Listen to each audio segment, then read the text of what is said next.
SMP Negeri 5 Surabaya. Pada kesempatan kali ini, saya akan menjelaskan tentang vernier caliper. Mau tahu apa itu vernier caliper dan kegunaannya untuk apa? Yuk, simak video berikut ya. Vernier caliper sering disebut juga sebagai jangka sorong. Ada 4 kegunaan jangka sorong. Yang pertama, untuk mengukur ketebalan benda.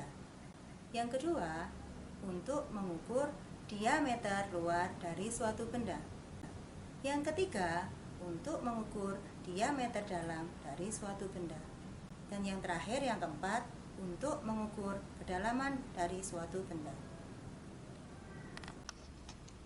Untuk dapat menggunakan vernier caliper, maka kita harus mengenali bagian-bagiannya dulu.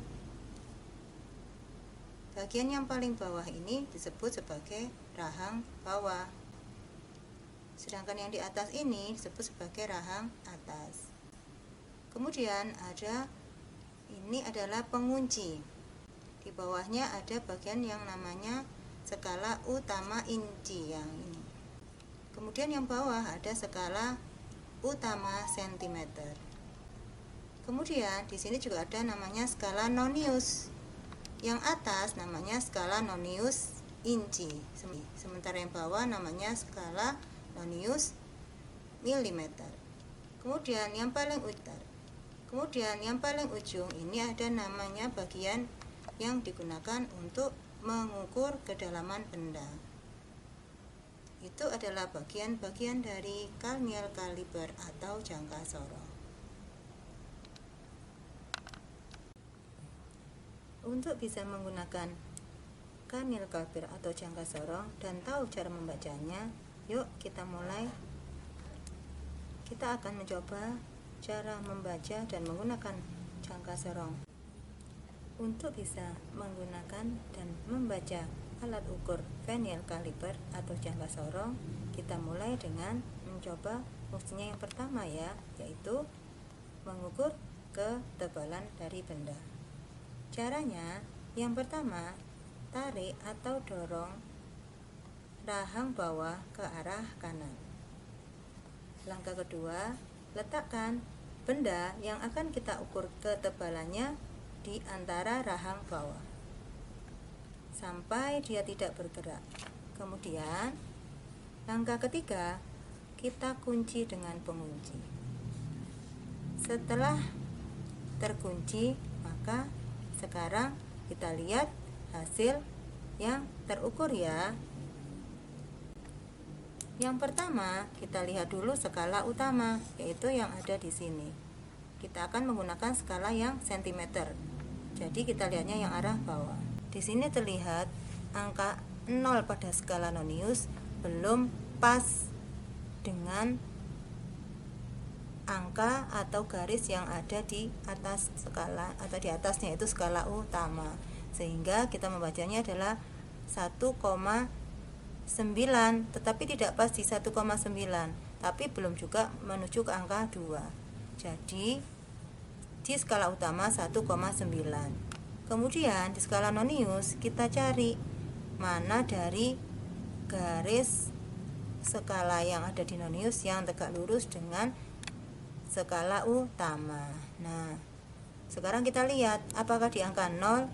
Jelas bukan, tadi sudah kita bahas ya. Apakah di angka 1? Tidak, dia agak bergeser sedikit. Di angka 2 juga masih belum.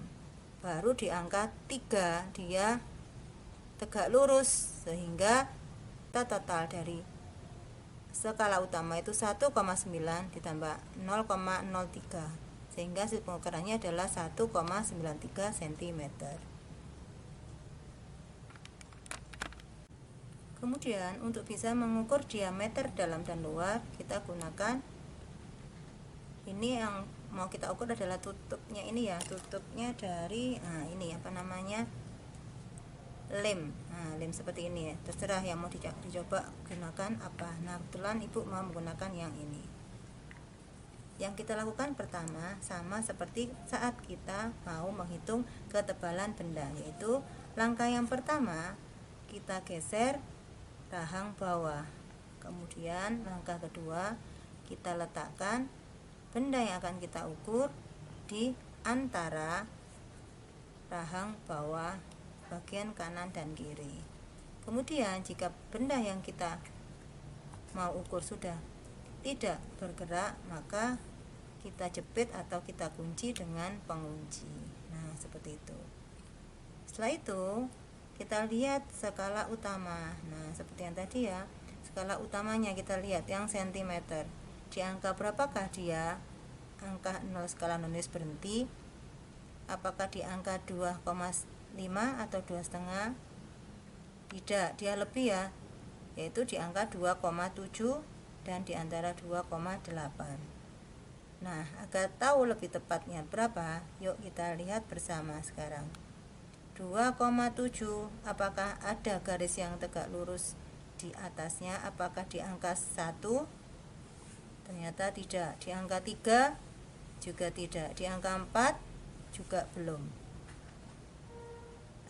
Di angka 3 belum, tapi di angka 4 sudah ya. Jadi hasil pengukurannya tadi 2,7 ditambah 0,04, sehingga total pengukurannya hasilnya adalah 2,74.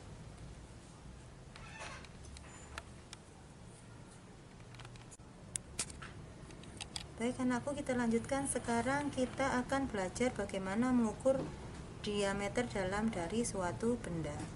Kalau tadi saat kita mengukur ketebalan benda dan diameter luar dari suatu benda, kita menggunakan rahang bawah. Tapi pada saat kita mau mengukur diameter dalam dari suatu benda, kita gunakan rahang atas. Bagaimana caranya? Yuk kita simak bersama. Yang pertama, masih seperti tadi, kita tarik ke kanan rahang atasnya sampai dengan tidak bergerak. Nah, seperti ini.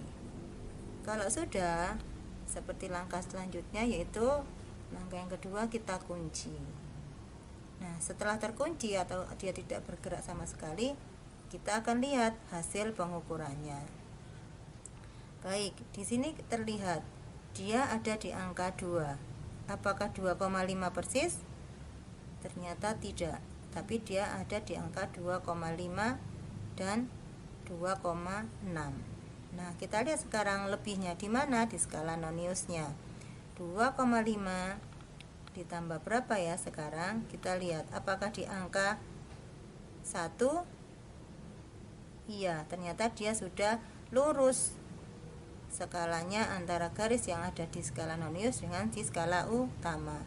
Jadi total hasil pengukurannya adalah 2,5 ditambah 1. Jadi 2,51.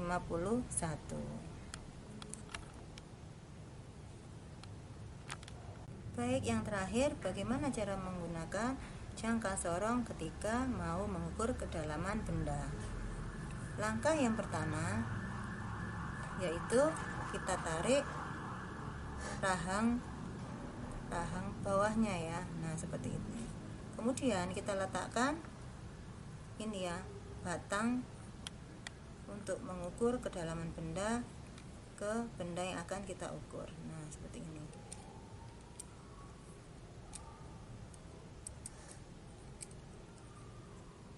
Sampai dia tidak bergerak. Nah, setelah dia tidak bergerak, kita kunci. Setelah kita kunci, maka seperti yang langkah-langkah sebelumnya, yaitu kita lihat berapakah hasil pengukurannya. Kita lihat dulu di skala utama, yaitu yang sentimeter. Di sini dia ada di angka 2 dan 2,1. Iya, tapi belum pas. Apakah 2,2? Juga belum. Berarti dia hasil pengukurannya untuk skala utama adalah 2,1. Lihat lagi ya di skala nonius. Apakah di angka 1? Sepertinya belum. Di angka 2? Iya. Jadi hasil pengukurannya adalah 2,12 cm.